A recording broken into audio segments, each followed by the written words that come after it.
Outgroup bias.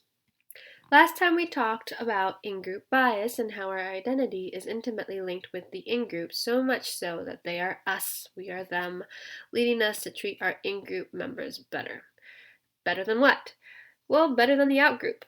So today I want to talk about the out-group bias, because the tendency to distinguish between in-group and out-group members has moral implications.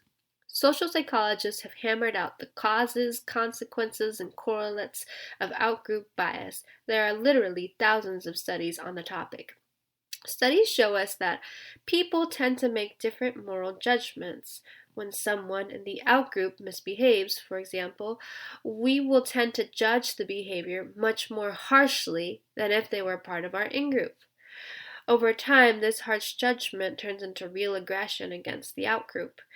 People may harm those who they perceive to be in an outgroup category in ways that they would not harm in-group members. For example, one study showed that when soccer fans viewed fans of their own team being harmed, they felt empathy. But when those same soccer fans viewed fans of a rival team being harmed, they felt pleasure. So the way the aggression is justified is by dehumanizing the outgroup, because the more the outgroup is dehumanized, the less they deserve the humane treatment enjoyed by our in-group. The way this happens is because we replace conscious and thoughtful reflection, the thoughts going on in our head, with automatic responses to outgroup. It's like a reflex. We judge them without actually thinking about it. We just do it because they belong to the outgroup. In doing so, we are more likely to harm them and to behave unethically towards them.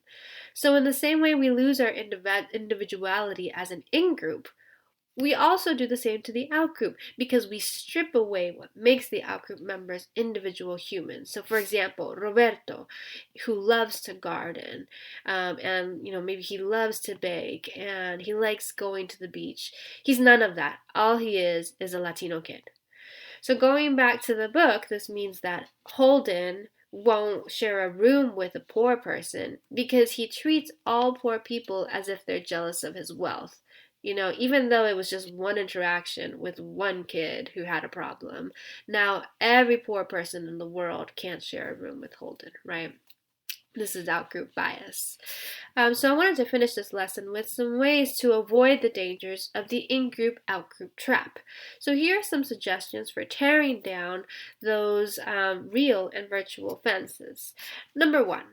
Recognize the arbitrary nature of many in-group, out-group distinctions. Arbitrary means that it's random, right? So for example, let's say the in-group, out-group is young and old. Right now, you are in the in-group of the young, but at one point, you are going to be in the out-group of the old.